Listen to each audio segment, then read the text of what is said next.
और history of credit rating क्या है? क्रेडिट रेटिंग से क्या समझते हैं अपन कि refer to the rating of ability of borrower to service it डेब्ट रिलेटेड ऑब्लिगेशन, कि क्या बोरोवर डेब्ट रिलेटेड ऑब्लिगेशन कंप्लीट कर पाएंगे। इसका मतलब क्या है कि क्या वो प्रिंसिपल अमाउंट ऑफ और इंटरेस्ट आपको टाइमली पेड कर पाएंगे। जो जो रेटिंग प्रोवाइड करता है उसको बोलते हैं credit rating agency. Are issued at issuer level as well as individual डेब्ट level. Separate rating are provided for short term and long term. Short term long term दोनों के लिए सेपरेट रेटिंग प्रोवाइड की जाती है। ठीक है, इशूअर्स लेवल पे भी और इंडिविजुअल डेप्ट लेवल पे भी। ठीक है, क्रेडिट रेटिंग पर्टेन टू डेप्ट also relevant to equity investor, as a company can provide return to equity investor only. देखिए, क्रेडिट रेटिंग की कितना इंपॉर्टेंस है कि अगर इक्विटी इन्वेस्टर के लिए क्या गाइडलाइन मिलता है कि इक्विटी इन्वेस्टर को ये समझ में आता है कि पहले तो वो लेंडर्स को सर्विस देंगे, मींस जिनसे उन्होंने उधार लिया है उनको पेमेंट पहले देंगे, उनके उसके बाद तो हमको रिटर्न जनरेट करके मिलेगा। अगर क्रेडिट रेटिंग ही खराब है तो इक्विटी भी को भी इम्पैक्ट पड़ेगा। ठीक है, credit rating provide a investor with level of financial risk. ठीक है, drive the return expectation to the of expectation of investor. Going through the historical evolution of credit rating can provide perspective of how management react to external feedback. ठीक है, credit rating की report जो होती है specify what factor that have lead the rating agency conclude a particular rating. ठीक है, क्या factor थे जिसके कारण ऐसी रेटिंग मिली। फिर इंपॉर्टेंट होता है, देखिए क्रेडिट रेटिंग से क्वेश्चंस आते हैं बहुत इजीली, इजी इजी क्वेश्चंस आते हैं। ESG framework, environment, social, corporate governance. ठीक है, इनिशियली ये फ्रेमवर्क हेल्पफुल था इम्पैक्ट ऑफ इम्पैक्ट इन्वेस्टर। ठीक है, लेकिन अब इनकी कमर्शियल वैल्यू भी है।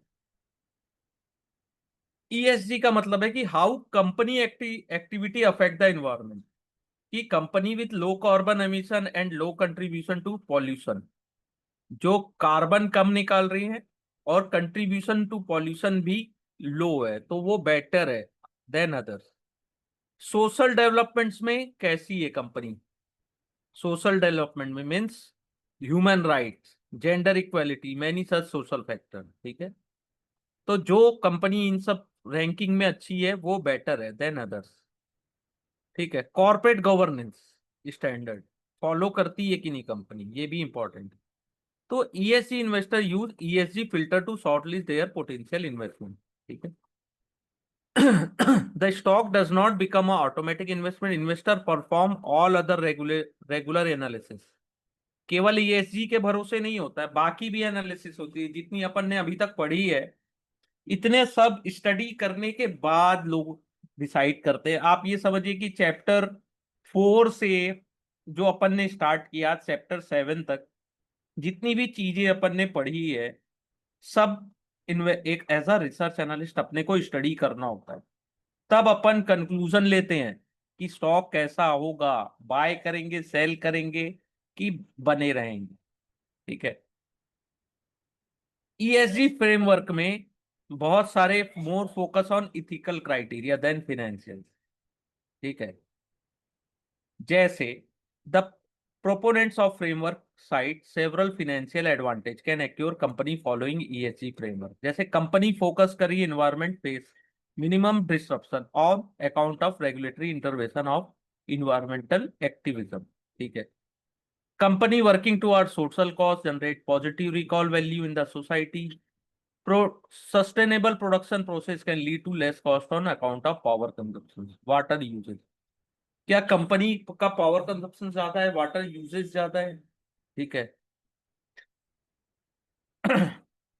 और इन्वायरमेंट को ज्यादा डिस्टर्ब तो नहीं कर रही है। ठीक है, strong corporate governance practice reduce risk perception in turn reduce the cost of capital of organisation. SEBI ने प्रपोज किया है, हैज प्रपोज कि ईएसजी फ्रेम डिस्क्लोजर आपको लिस्टेड एंटाइटीज को देनी है, इनहेंस देयर क्रेडिबिलिटी, और top 1000 listed company to make ESG disclosure as per business responsibility. And sustainability report BRSR parameter FY 2023। ठीक है, ये बॉक्स क्वेश्चन आते हैं यहाँ से। ठीक है, और कभी भी एक चीज याद रखिएगा, source of information for analysis, जो किसी भी चैप्टर का लास्ट है, जो source of information for analysis, इसको कभी स्किप मत करिएगा, यहां से भी क्वेश्चंस बनते हैं बहुत बार। ठीक है, जैसे conference call transcript, conference call, con call बोलते हैं ना, जिसकी एक बहुत से लोग बोलते हैं कि कॉन कॉल देखा करो, investor relation presentation, management interview on internet, company website, ministry of corporate affair, credit rating agency, research report from various other sources, media report, parent company annual report, website, print media report, competitor website, discussion with supplier, vendor, consumer, and competitors, BRSR report। BRSR का full form क्या था? Business responsibility and sustainability report. तो यहां से information मिलती है, ठीक है, कंपनी से। तो चैप्टर 7 कंप्लीट, चैप्टर 8 है फिनेंशियल एनालिसिस। यहां पे आएगा calculation calculation calculation, nothing else, केवल कैलकुलेशन। अब सभी थ्योरेटिकल पार्ट कंप्लीट, चैप्टर 8 है ओनली कैलकुलेशंस। मैक्सिमम क्वेश्चन केवल कैलकुलेशन से आएंगे, फॉर्मूला कैलकुलेशन, कैलकुलेशन फॉर्मूला, या उससे ही रिलेटेड जो भी क्वेश्चन बनेंगे। तो फिनेंशियल एनालिसिस का फंडामेंटल एनालिसिस में क्या रोल है? कंसोलिडेटेड स्टैंड अलोन रिजल्ट क्या होती कंपनी की, बैलेंस शीट रीड कैसे करते हैं, profit and loss account statement कैसे रीड करते हैं, कैश फ्लो स्टेटमेंट को कैसे रीड करते हैं, ऑडिट रिपोर्ट को कैसे रीड करते हैं, note to account, financial statement analysis using ratio, commonly use ratio, computation of DuPont analysis, DuPont ये भी इंपॉर्टेंट है, importance of peer comparison, equity expansion, dividend earning history of company, बहुत सारी चीजें, बहुत बड़ा चैप्टर है। तो फाइनेंशियल एनालिसिस का सबसे इंपॉर्टेंट पॉइंट है, वेरी इंपॉर्टेंट होता है फंडामेंटल एनालिसिस में। अगर आपको बनना है, order to do a good financial analyst, तो आपको एनालिस्ट को ग्रेट अकाउंटेंट होने की जरूरत नहीं, लेकिन एटलीस्ट आपको रीड और इंटरप्रेट करना आना चाहिए फाइनेंशियल स्टेटमेंट। ठीक है, अगर आपको अच्छी नॉलेज है अकाउंटिंग की तो एक एडवांटेज हो सकता है, लेकिन एटलीस्ट आपको रीड और इंटरप्रेट करना आना चाहिए फाइनेंशियल स्टेटमेंट को। ठीक है, तो इंट्रोडक्शन टू फाइनेंशियल स्टेटमेंट कहां से, क्या है उसका फॉर्मेट, कहां से लिया गया है फाइनेंशियल स्टेटमेंट का और इसके format? Company act 2013, INS IND-AS 1, schedule 3 of company act 2013, IND-AS 1, IND India Accounting Standard 1, complete set of financial statement that listed company need to publish including the following। आपको क्या क्या प्रोड्यूस, ये important है ना, ये जो बॉक्स में बता रहा हूं, स्टेटमेंट ऑफ फाइनेंशियल पोजीशन और balance sheet, statement of profit and loss. ठीक है, तो बैलेंस शीट में क्या प्रोवाइड होती है अपने को? Asset, liability, equity at the end of financial reporting period. ठीक है, फाइनेंशियल पोजीशन कैसी है, तो असेट्स कितने, लाइबिलिटी क्या, इक्विटी कितने है। प्रॉफिट एंड लॉस की पर्टिकुलर उस 1 ईयर में क्या इनकम रहा, क्या एक्सपेंस रहा, प्रॉफिट हुआ कि नहीं हुआ, लॉस हुआ कितना हुआ। ठीक है, अदर कॉम्प्रिहेंसिव इनकम को भी इंक्लूड किया गया है। तो ओसीआई किसको बोलते हैं? ओसीआई का फुल फॉर्म आता है कई बार, अदर कॉम्प्रिहेंसिव इनकम। तो ओसीआई इंक्लूड सर्टेन गेन और loss on account of change in fair value of assets. ठीक है, किसी भी असेट्स की फेयर वैल्यू के चेंज होने से आपको गेन हो रहा है कि लॉस हो रहा है, और लाइबिलिटी की। ठीक है, statement of change in share holder equity, share holders की equities refer to the fund belong to share holders, it can undergo change account various factor, profit earned, dividend paid, additional share issued, buyback, certain income, other comprehensive income। ठीक है, तो this is the part of IND-AS 1, ये हमेशा याद रखिएगा। ठीक है, cash flow, कहां से कैश जनरेट हो रही है, inflow outflow. Detail note, detail note में एक्सप्लेन किया जाता है अकाउंटिंग पॉलिसी और breakdown of information presented in the financial statement. ठीक है, तो नेक्स्ट होता है कि स्टैंड अलोन फाइनेंशियल स्टेटमेंट और कंसोलिडेटेड फाइनेंशियल स्टेटमेंट क्या होता है। देखिए, कोई भी कंपनी एक सेपरेट रजिस्टर्ड एंटिटीज होती है। ठीक है। कंपनी, एक कंपनी को कोई ओन भी करता है, कंट्रोल करता है कोई अदर कंपनी। ठीक है, जैसे जियो प्लेटफॉर्म जो है उसको सेपरेट कंपनी है, लेकिन उसकी मेजोरिटी को कौन ओन करता है? Reliance industry. Similarly Toyota Kirloskar Motors है, उसकी मेजोरिटी को होल्ड करता है टोयोटा मोटर कॉर्पोरेशन जापान। दोनों सेपरेट एंटाइटी। ठीक है, एक individual, each company prepare its own individual financial statement. ठीक है, जैसे जियो की बात करें तो उसका स्टैंड अलोन फाइनेंशियल स्टेटमेंट एक सेपरेट होता है। ठीक है, लेकिन in case of large group, जैसे देश stand alone financial statement provide quite misleading, means आपको ज्यादा जानकारी नहीं मिलेगी। जैसे टोयोटा मोटर कॉर्पोरेशन जापान की कंपनी है, पूरी दुनिया में ऑपरेट होगी और उनके सब्सिडरीज है। ठीक है, तो अगर आपको stand alone financial statement Toyota motor corporation, तो आपको केवल पता चलेगा कि सेल कितनी हुई जापान में, लेकिन टोयोटा ग्रुप का रेस्ट इन वर्ल्ड कैसा है? चाइना, इंडिया, नॉर्थ अमेरिका, तो सभी के सब्सिडरीज की सेल रिफ्लेक्ट नहीं हो रही है वहां पर। तो आपको टोटल सभी का कंपनी का रिक्वायर प्रेजेंट कंसोलिडेटेड, ठीक है, as a company, as a single group आपको उनकी कंपनी का एनालिसिस, यानी कि फाइनेंशियल स्टेटमेंट को एनालिसिस करना है, वो होता है कंसोलिडेटेड। ठीक है, each combine the financial performance of all group company together and present its part as a single financial statement। सभी ग्रुप्स, ग्रुप की जितनी कंपनी है उसका फाइनेंशियल परफॉर्मेंस देखना है।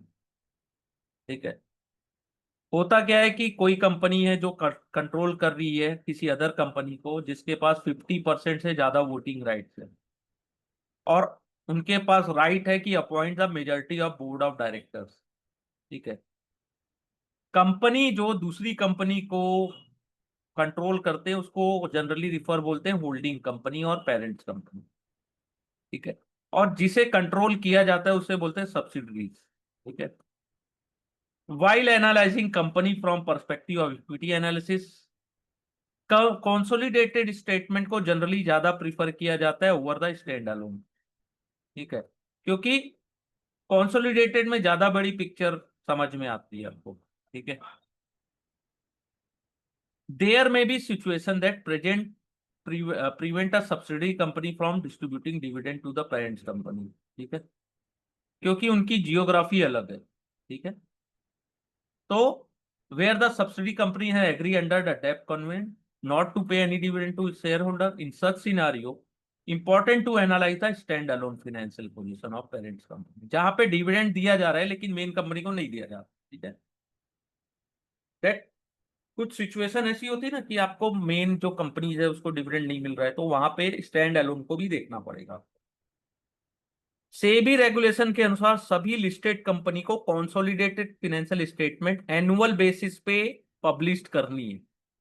मैंडेट है ऑल कंपनी के लिए कि पब्लिश करो stand alone financial result on quarterly basis, लेकिन it is not mandatory, some company voluntary publish their consolidated financial statement on quarterly basis. ठीक है, क्वार्टरली बेसिस पे भी कुछ कंपनीज अपनी कंसोलिडेटेड फाइनेंशियल स्टेटमेंट को पब्लिश करती है। ठीक है, तो एज अ इक्विटी एनालिस्ट सबसे ज्यादा चैलेंज कहां होता है? जो कंपनी पब्लिश नहीं करती कंसोलिडेटेड क्वार्टरली नंबर, और दो कंसोलिडेटेड एनुअल रिपोर्ट के बीच में 1 ईयर का डिफरेंस होता है। ईयरली सेबी के अनुसार एक साल में एक बार देना है, लेकिन एक रिपोर्ट और दूसरी रिपोर्ट में 1 ईयर का डिफरेंस होता है। ठीक है, तो इंफॉर्मेशन क्या होती है? पुरानी हो जाती है। ठीक है, फिर होता है बैलेंस शीट। बैलेंस शीट कहां पे प्रेस्क्राइब है? Schedule 3 of company act. आपके पास इक्विटी कितनी है, change in share holder equities, format prescribe है company act, applicable to all industry. ठीक है, except except all this have separate requirement as per regulator of respective industry, जिसका regulator कोई और है। ठीक है, जैसे यहाँ पे बैलेंस शीट दिया गया है भारतीय एयरटेल का, इसको देख ज्यादा केवल देख लीजिए कि क्या क्या लिखा हुआ है। Non current asset, financial asset, current asset, financial assets. ठीक है, और equities, non current liability, financial liability, current liabilities में भी फिनेंशियल लाइबिलिटी कितनी है, total liability, total equity and liabilities. ठीक है, अब इसको क्या क्या टर्मिनोलॉजी है, क्या क्या बोला जाता है, इसको देखते हैं। तो असेट्स किसको बोला जाता है? Assets represent item that are expected to provide future benefit, जो फ्यूचर में हमको बेनिफिट प्रोवाइड करेंगे। Expected to provide future benefit, assets है अपने पास, उसको बेच दोगे या तो रेंटल इनकम जनरेट हो रही है। ठीक है, as per accounting principle company can recognise only those asset जिसका मॉनेटरी टर्म है, जिसके लिए कुछ पैसे मिल सकते हैं। ठीक है, self generated assets, brand name को उसमें नहीं काउंट किया जा सकता। एक असेट्स की क्लासिफिकेशन होते हैं current asset and non current. Non current assets क्या होते हैं? जो likely to give benefit over the long term, जो बहुत समय के लिए, लंबे समय के लिए बेनिफिट दे सकता है। इसके अलावा जो भी असेट्स होंगे वो करंट असेट्स होंगे। करंट असेट्स में क्या बेनिफिट है? जो जिसका benefit with in a one operating cycle आपको मिलने वाला है। 1 ईयर का ऑपरेटिंग साइकिल होता है, तो साल भर के भीतर आपको उसका बेनिफिट मिलने वाला है। तो नॉन करंट असेट्स क्या है? जैसे land, property, plant equipment, land, building, machinery, furniture, computer, other similar item. इनका एक हिस्टोरिकल कॉस्ट होता है, वो जो डेप्रिसिएट भी होते रहता है। ठीक है, तो the choice to apply revaluation method should be applied on entire asset class. Revaluation होते रहता है, लेकिन यहाँ पे क्या है, ये जो पाइप लैंड्स है, प्रॉपर्टी है, प्लांट है, क्या एक साल के लिए काम आता है? 10 साल, 20 साल चलते रह रहा है। तो प्रॉपर्टी, प्लांट, इक्विपमेंट का जो ये बैलेंस शीट है, यहाँ पे वैल्यू दिया है 815। Capital under progress, capital work under in progress, जो करंटली कंस्ट्रक्शन में, रेडी नहीं हुआ है ऑपरेशन। ठीक है, जब कंप्लीट हो जाएगा, रेडी हो जाएगा, उसको ट्रांसफर कर देंगे पीपीई में। गुडविल, गुडविल से आता है क्वेश्चन। जैसे goodwill arise when company acquire another business. जैसे यहां पे लिखा है कि भारती एयरटेल ने टीगो रवांडा कंपनी को 3,200 करोड़ में खरीदा, लेकिन रियल वैल्यू उसकी थी 2,838 करोड़। तो जो डिफरेंस अमाउंट है 3,200 से 2,800, तो उसको as a recognise goodwill paid किया गया। ठीक है, goodwill is generally consider as fictitious assets, it can not be sold independently. आप अलग से नहीं सेल कर सकते ना, कंपनी सेल की है तो गुडविल भी सेल। ठीक है, हाँ, it is the periodic tested for impairment and if its value is used in lower than carrying value, the difference is write off as impairment. ठीक है, intangible assets, intangible asset refer to asset that are generally in form of legal rights। जैसे अपने copyright, patent, brand name, ये intangible assets. ठीक है, it is important to note the self generated asset can not be shown in the balance sheet. Self generated assets को balance sheet में show नहीं कर सकते। internally developed software program can be recognized as assets। ठीक है, लेकिन these assets are generally shown at cost minus accumulated amortized। intangible assets under development, जो अभी ऑपरेशन में नहीं है, लेकिन जब हो जाएंगे तो उसको इंटेंजिबल असेट्स में ट्रांसफर कर दी जाएगी। ये जितनी टर्मिनोलॉजी है, अगर आप फ्रेंडली हैं इन टर्मिनोलॉजी से या नहीं है, तो भी आपको ध्यान देना है, इसको रिवीजन रिवीजन रिवीजन करना है। Chapter 8, chapter 9, chapter 10। ठीक है, 9 तो छोटा है, 8 थोड़ा सा 2 दिन का चैप्टर है, 2 से 3 दिन लगेंगे, लेकिन अपने को हर चीज को समझते जाना है। ठीक है, ऐसा मत करिएगा कि एग्जाम में शॉर्टकट, नो, यहाँ पे लॉन्ग कट, यहाँ सब पढ़ना है। एग्जाम एक बार दो, निकाल लिए, बहुत अच्छी बात है। क्या होता है कि बहुत से स्टूडेंट्स के साथ ये प्रॉब्लम होती है कि एक बार में नहीं निकाल पाते, क्योंकि एमसीक्यू पढ़ के जाते हैं या short notes. Detail study, sincere study लगती है। ठीक है, फिर इन्वेस्टमेंट इन ज्वाइंट वेंचर और एसोसिएट। ठीक है, this represent value of strategic investment of company that it does not control. Joint venture या एसोसिएट, इसमें रिपोर्ट होता है अंदर इक्विटी मेथड। ठीक है, फेयर वैल्यू ऑफ इक्विटी आपको निकालनी होती है, परसेंटेज ऑफ स्टेक हेल्ड। ठीक है, ज्वाइंट वेंचर है, एसोसिएट है, तो उसकी फेयर वैल्यू क्या है। ठीक है, नॉन करेंट फिनेंशियल असेट्स जैसे लोन है, इन्वेस्टमेंट है, एडवांस है, फिनेंशियल क्लेम है, जो आपको लॉन्ग टर्म में मिलने वाला है। ठीक है, आपको इंटरेस्ट मिलेगा, उसमें प्रिंसिपल अमाउंट भी मिलेगा। ठीक है, other assets soon as fair market value, जितनी भी चीजें सबको फेयर मार्केट में वैल्यू पे मेजर की जाती है। करंट असेट्स क्या होता है, इन्वेंट्रीज, जैसे किसी ने बोला था कल 4 व्हीलर की इन्वेंट्रीज बढ़ गई है, तो वो करंट असेट्स है। रॉ मटेरियल है, वर्क इन प्रोग्रेस है, अनसोल्ड फिनिश गुड, जैसे इन्वेंट्रीज, कार खड़ी है, बड़े बड़े उनके कार की मैन्युफैक्चरिंग यूनिट्स में कार ऐसे ही पड़ी हुई है, बनी हुई, बिक नहीं रही है। ठीक है, these are shown at cost price और मार्केट वैल्यू। रॉ मटेरियल को cost price, market value, work in progress, unsold finish good, ये सब मार्केट वैल्यू के according, which ever is lower, lower को ज्यादा प्रिफर।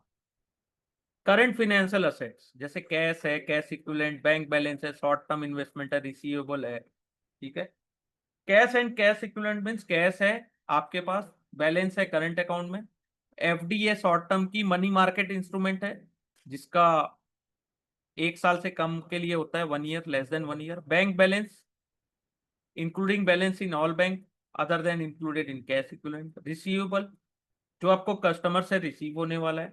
ठीक है, शॉर्ट टर्म इन्वेस्टमेंट की है जिस जो सोन है fair value market. Other current assets जिसका विद इन 1 ईयर आपको प्रॉफिट मिलने वाला है या बेनिफिट मिलने वाला है। ठीक है, जैसे good and service rather than cash और इक्विटी। इक्विटीज है आपके पास, represent the residual interest in a company, जो कि ऑनर की हो, लेकिन कब, जब असेट से माइनस को माइनस कर दें लाइबिलिटी। ठीक है, तो वो इक्विटीज है। Share capital represent the face value of paid up share capital of the company. ठीक है, शेयर प्रीमियम। ठीक है, share capital means face value into number of share. Share premium आपने पेड अप कैपिटल मिली over and above the face value और value of share. ठीक है, retain earning जो आपका लास्ट ईयर जो प्रॉफिट हुआ था या कॉम्प्रिहेंसिव इनकम है, जिसको आपने एज अ डिविडेंड डिस्ट्रीब्यूट नहीं किया है, एज अ डिविडेंड। ठीक है, कुछ अलग पर्पस के लिए उसको आपने रखा है। General reserve part of retained earning, उसको आपने कुछ स्पेसिफिक पर्पस के लिए रखा हुआ है। कैपिटल रिजर्व और revaluation reserve represent the surplus arising out recognised assets such as value above its acquisition price. Minority interest on non-controlling interest represent the share of equity of subsidiary company belong to third party shareholders. ठीक है, non current liability, देखिए कितनी सारी terminology.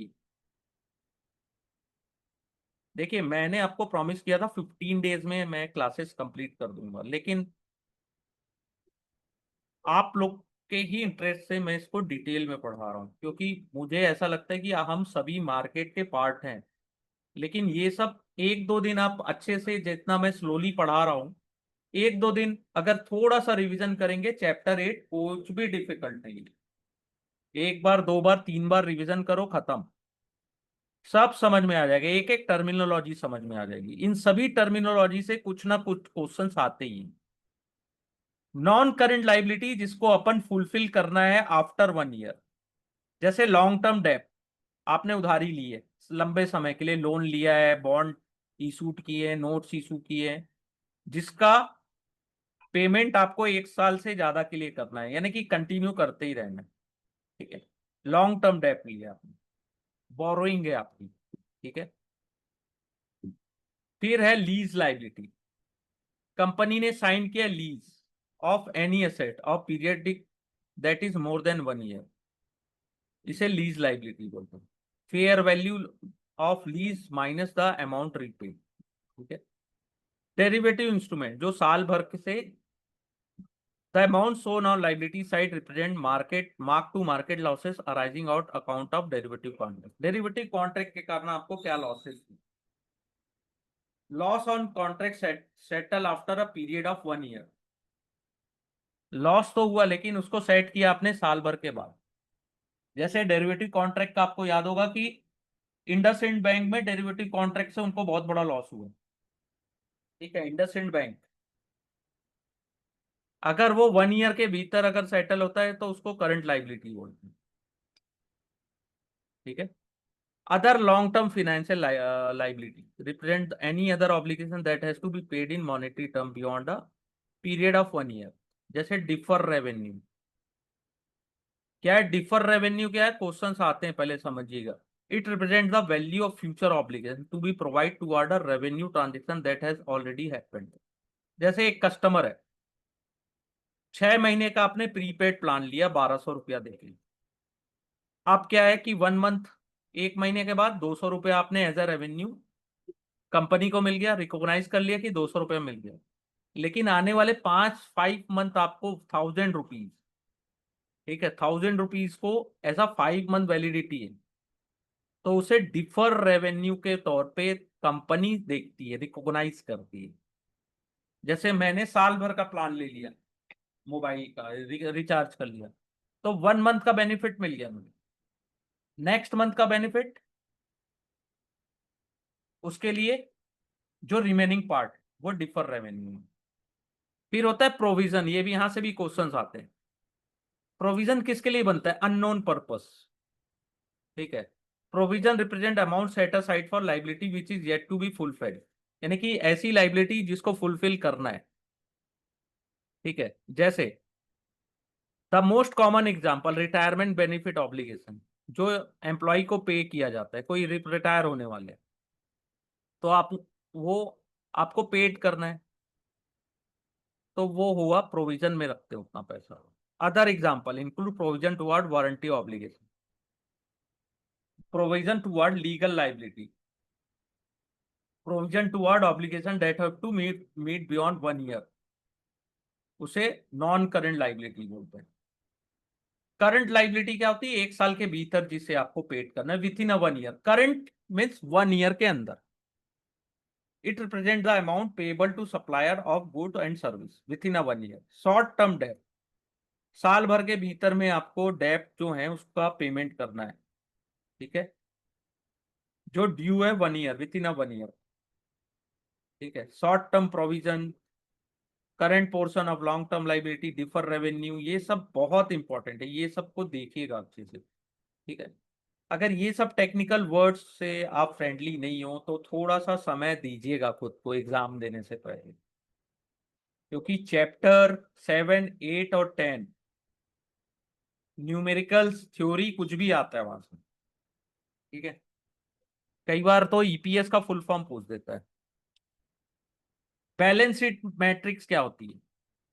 Balance sheet most often fail to properly reflect the fair value of assets. Balance sheet से अपने को नहीं पता चलता कि फेयर वैल्यू क्या है on account of certain accounting concept. ठीक है, टोटल डेप्ट, total debts or obligation are settled through cash or involve interest and compensation for time of value. Debt is different from all other liability. ठीक है, calculate कैसे की जाती है? By summing long term डेप्ट, current portion of long term डेप्ट, short term डेप्ट, financial lease obligation, accrued interest. ठीक है, तो टोटल उधारी कितनी है आपकी? लाइबिलिटी को छोड़ दो, केवल डेप्ट देखना है, उधार कितना है आपका। Secure loan, unsecure loan, non convertible bond, debenture, obligation, defer payment obligation, short term, तो ये टोटल डेट। वर्किंग कैपिटल बहुत इजी है ना। Working capital day to day operation के लिए जो पैसे की जरूरत होती है, वर्किंग कैपिटल बोलते हैं। वर्किंग कैपिटल कैसे कैलकुलेट करते हैं? Current asset minus current liability, उसे बोलते हैं working capital. Core working capital, current asset of company often includes short term investment which are not necessarily meant for business operation। business operation के लिए नहीं है, short term obligation है। many short term obligation which not necessarily arise out day to day operation, but calculating working capital as difference between current asset and current liability is misleading, ऐसा बोला जा रहा है। तो उसमें और क्या जोड़ा जाए? Inventories, working capital which only factor in current assets that are used or arise out of core operation. It is calculated as inventory plus trade receivable minus trade payable. यहां से लिखता है, यहां से बनेगा कोर वर्किंग कैपिटल। ठीक है, कई बार यहां से क्वेश्चंस आते हैं थ्योरेटिकल। तो कोर वर्किंग कैपिटल क्या हुआ? कैलकुलेटेड है inventory plus trade receivable minus trade payable. ठीक है, एनी डाउट यहां तक कोच? आई थिंक होने चाहिए डाउट्स, है तो अच्छी बात है। अभी इसको बस देख लीजिए, प्रॉफिट एंड लॉस को। प्रॉफिट एंड लॉस का स्टेटमेंट में क्या पता चलता है? फाइनेंशियल परफॉर्मेंस कैसा है उस कंपनी का। Schedule 3 of company act prescribe format for P&L account. ठीक है, मैंडेटरी है सब अकाउंटिंग स्टैंडर्ड 1 के according, mandatory included other comprehensive income. ठीक है, the format applicable for banking, insurance and utility company, उसे प्रेस्क्राइब कौन करता है? उसके रिस्पेक्टिव रेगुलेटर्स। बैंकिंग की RBI, इंश्योरेंस की IRDAI और यूटिलिटीज कंपनी। और they need not to follow format given in schedule 3। ठीक है, बैंकिंग, इंश्योरेंस, यूटिलिटीज कंपनीज को नहीं फॉलो करना। ठीक है, तो ये यहाँ पे प्रॉफिट एंड लॉस स्टेटमेंट दिया गया है, ये देखिए। इसको ज्यादा बस एक बार देख लीजिए क्या क्या चीजें इंक्लूडेड है, बाकी इतना बड़ा फॉर्मूला तो पूछता नहीं। तो पहला होता है common profit and loss account line में रेवेन्यू। कितना अर्न किया आपने, गुड एंड सर्विस सेल करके कितने पैसे आए आपके पास। Include income from sources that are part of core operation और incidentally thereto some company show income from core operation as revenue और income that incidental to core operation as other operating income. ठीक है, other operating income, income बस revenue कितना आया, आपने good and sales को sale किया तो कितने रेवेन्यू पैसे जनरेट हुए। अदर इनकम में क्या आता है? अदर इनकम में इन्वेस्टमेंट से जो अपने को प्रॉफिट हुआ, असेट्स को अपन ने सेल किया, वहां से क्या इनकम जनरेट मिली अपने, वो आती है अदर इनकम में। एक्सपेंस क्या होता है? Employ cost, depreciation, financial charge, ये एक्सपेंस है ना, खर्चा। एम्प्लॉय को पैसा देना है ना, सैलरी, नहीं तो भाग जाएगा। डेप्रीसिएशन, आपने जो प्रॉपर्टीज खरीदी है या कुछ आपके पास प्लांट्स है, वो डेप्रीसिएट होता है। फिनेंस से charge means GST, taxes. Company report 3 more standard line, cost of raw material, purchase of stock in trade, change in inventory of finished goods. ठीक है, expense that are not separately disclose are included as a part of other expense. ठीक है, फिर interesting difference क्या है financial reporting between India and the rest of world? क्या है कि जो स्टेटमेंट होता है ना फाइनेंशियल्स, वो जनरल पर्पस के लिए यूज होता है,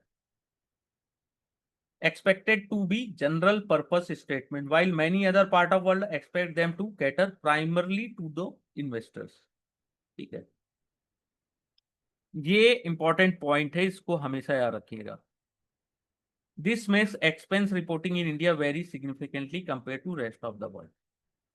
Indian financial statements, some lines such as raw material have a higher level of disclosure requirement, while some cases other direct expense disclosure requirement are low। ठीक है, ये कुछ है कि आपको डिटेल ज्यादा देनी है, इसके बारे में लिखा है। लेकिन ये जो पॉइंट है जनरल पर्पस और अदर पार्ट के लिए, ये प्राइमरली इन्वेस्टर्स के लिए यूज होता है, ये कभी कभार आता है। Cost of raw material, raw material में कितना कंज्यूम हुआ प्रोडक्शन प्रोसेस में। ठीक है, इन्वेंट्री अकाउंटिंग सिस्टम क्या है? ठीक है, जो periodic inventory accounting system follow करते हैं उसमें क्या होता है? The same is computed as the purchase plus opening stock of raw material minus closing stock of raw material. अब यहां से भी क्वेश्चन पूछे जाते हैं बस। ठीक है, यहां से क्वेश्चंस आते हैं। मैंने कॉस्ट ऑफ रॉ मटेरियल का कैसा है, कंप्यूट कैसे करते हैं? Purchase plus opening stock of raw material, यानी कि पहले कितना था और अपन ने परचेज कितना किया, और दिन भर में या पीरियडिकली कितने यूज हो गए, ठीक है, ऐसा।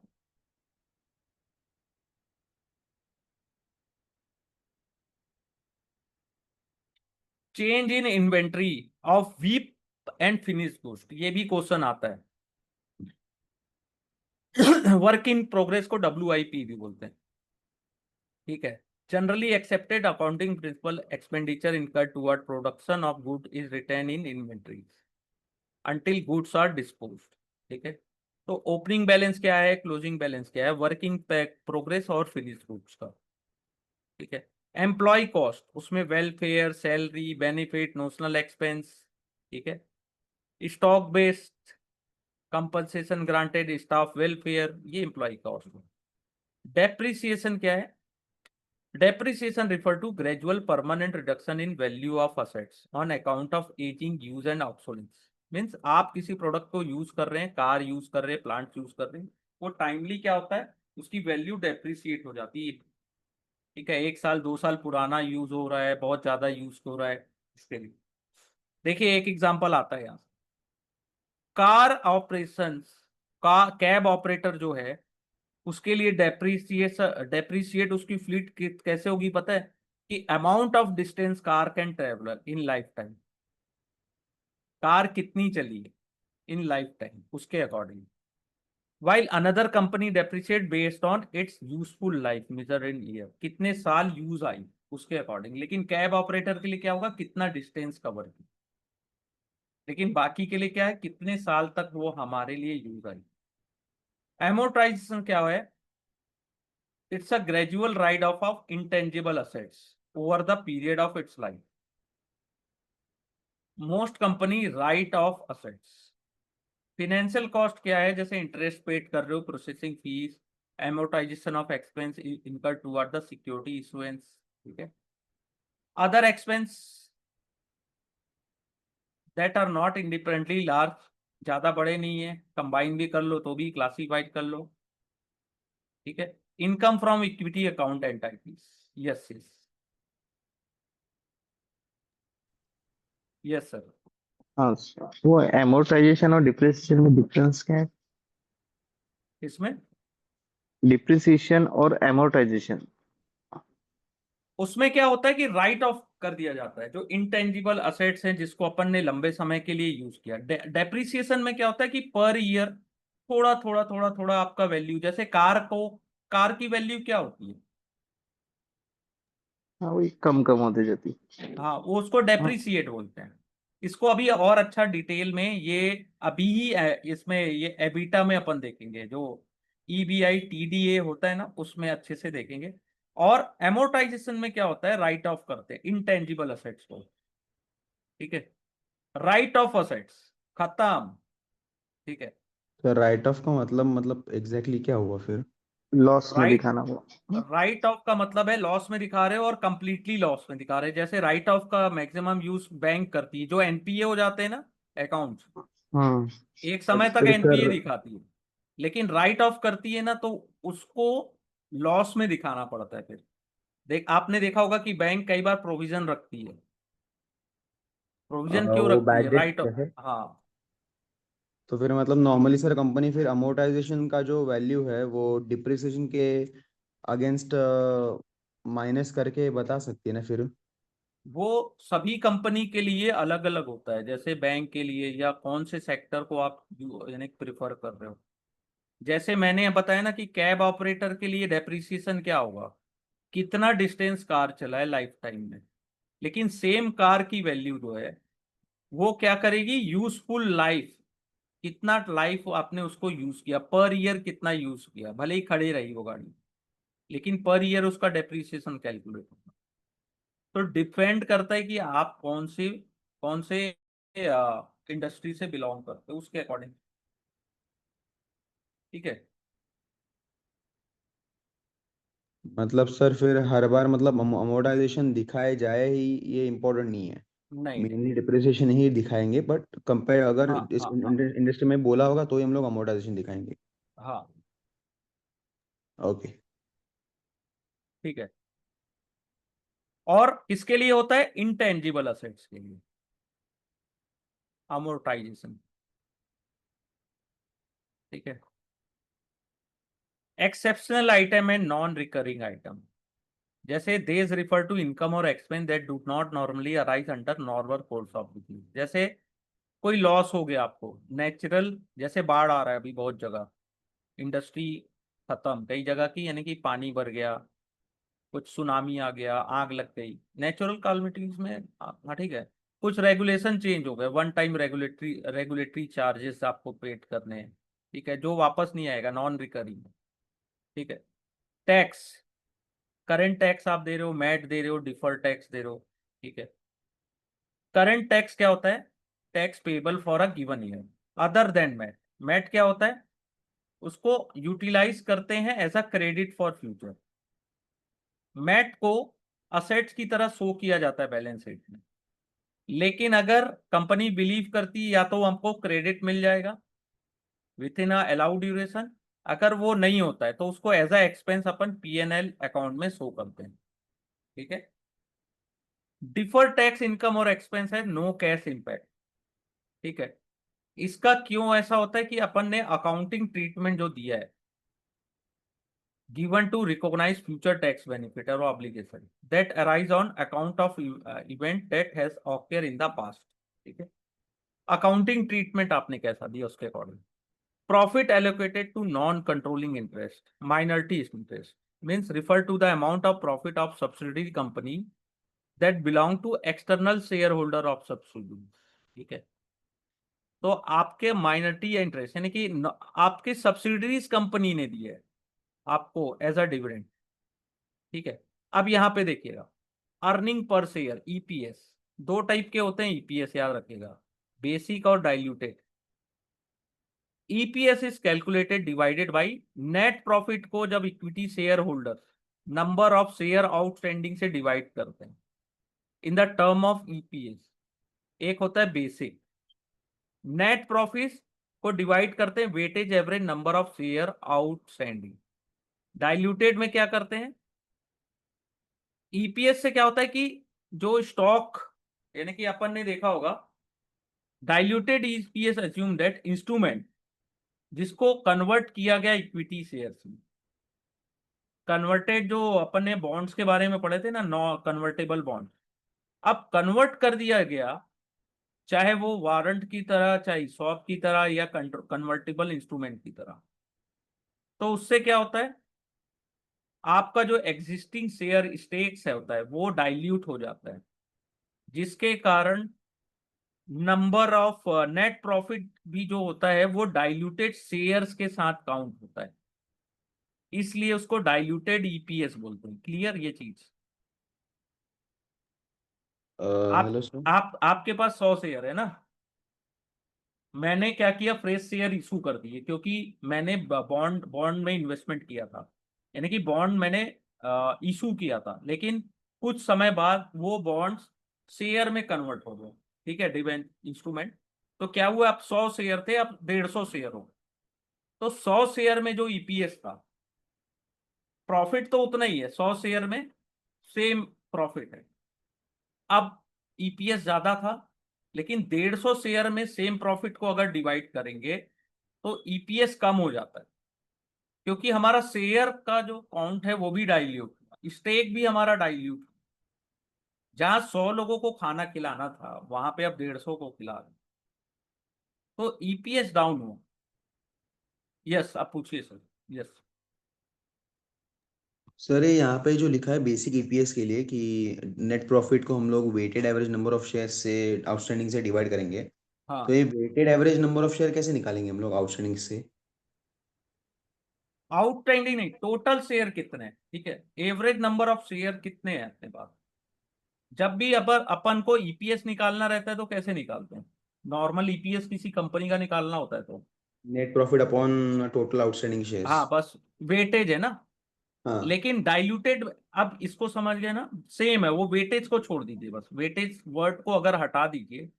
लेकिन सेकंड में क्या हो रहा है, आपका जो शेयर है, ठीक है, फ्रेश शेयर इशू किए जाते हैं ना, जब कोई स्वैप वारंट जो कन्वर्ट होते हैं इक्विटीज में, उसमें क्या होता है, नए शेयर इशू किए जाते हैं, फ्रेश शेयर्स।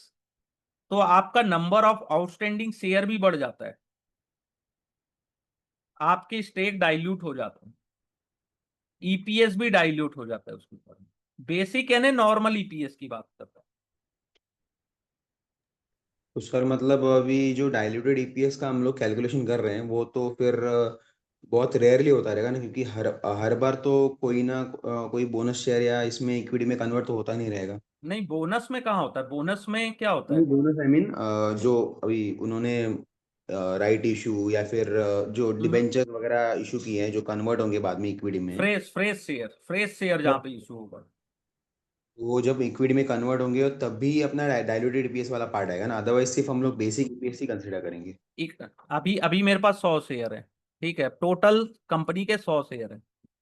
लेकिन अब क्या हुआ कि कन्वर्टेबल इंस्ट्रूमेंट या इसॉप, ठीक है, इसके तहत मैंने फ्रेश शेयर इशू किए, तो अब 100 की जगह 150 शेयर हो गए। प्रॉफिट मेरा कितना था? 100 रुपए था। तो 100/100 कितना हुआ? और ईपीएस, बेसिक ईपीएस 1 था, लेकिन अब 100/150 करना पड़ रहा है। तो ईपीएस कितना हुआ? कम हुआ ना, 1 से लेस हो गया, तो वो डाइलेटेड ईपीएस हो गया।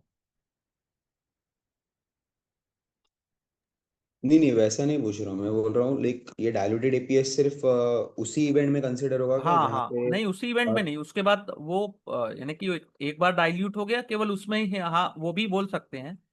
लेकिन आखिर आपका तो ईपीएस डाउन हुआ ना, डाइल्यूट हुआ बस। अच्छा हाँ, तो कम उसके हुआ ना बाद लाइक ईपीएस। अभी अभी तो उसके हम लोग बाद फिर डाइल्यूटेड अब ईपीएस का आ, काउंट आ, कैलकुलेट करेंगे। हाँ, अगले साल हो सकता है कि वो ना दिखे, लेकिन यहाँ पे तो दिखेगा ना उसका इम्पैक्ट। अपन बस इसमें ये समझ रहे हैं कि नए फ्रेश शेयर्स इशू करने से ईपीएस डाउन होता है। केवल एक लाइन समझना है अपने को इसमें कि फ्रेश शेयर्स कभी भी इशू होते हैं ना, उससे ईपीएस डाइल्यूट होता है, बोल दीजिए, या डाउन होता है, गिरता है। ठीक है। आज हम यहाँ पे हैं 10 लोग, 5 लोग, तो 5 लोगों को मैं पढ़ा रहा हूँ, तो मैं ज्यादा फोकस कर पा रहा हूँ। ठीक है, वही 50 स्टूडेंट रहेंगे तो मैं अकेला फोकस नहीं कर पाऊंगा, तो क्या होगा, मेरा ध्यान आप लोगों की तरफ डाइल्यूट हो जाएगा कि मैं आप लोगों से 1 मिनट से ज्यादा किसी को टाइम नहीं दे पाऊंगा। सेम यहाँ भी है कि अभी 100 है प्रॉफिट, 100 शेयर्स है टोटल, एक कंपनी का एक एग्जांपल, तो टोटल ईपीएस आ रहा है 1, लेकिन 100 ही शेयर्स हैं। ठीक है, नेट प्रॉफिट 100 ही हो रहा है, लेकिन डाइल्यूट शेयर्स, नए फ्रेश शेयर्स इशू करने के बाद, कन्वर्टिबल इसॉप वारंट के बाद, हो सकता है वो 150 या 200 शेयर हो गए। तो ईपीएस कितना हो गया? 0.5, 50 पैसा हो गया, डाइल्यूट हो गया बस। क्लियर? Yes sir. ओके, ठीक है। अदर कॉम्प्रिहेंसिव इनकम में क्या आता है? Other comprehensive income refer to income और expense that are required to permit bypass profit and loss account. ठीक है, जैसे मोस्टली कम कम comprises of change in value of asset and liability, change in revaluation surplus, asset and liability की value के change होने से, remeasure of gain on defined benefit plan, gain and loss on arise on account of translation of financial statement of foreign operation, change in fair value of financial assets, gain and loss on account of derivative contract that effectively hedge risk। ठीक है, तो ये other comprehensive income में आता है, ये आता ही आता है, ओसीआई से बहुत बार क्वेश्चन पूछा गया है। डाइल्यूट और बेसिक ईपीएस के बारे में भी पूछा जाता है क्वेश्चन। और जो ये टर्मिनोलॉजी मैंने बताई है इतने डिटेल में, थोड़ा मेहनत किया मैंने,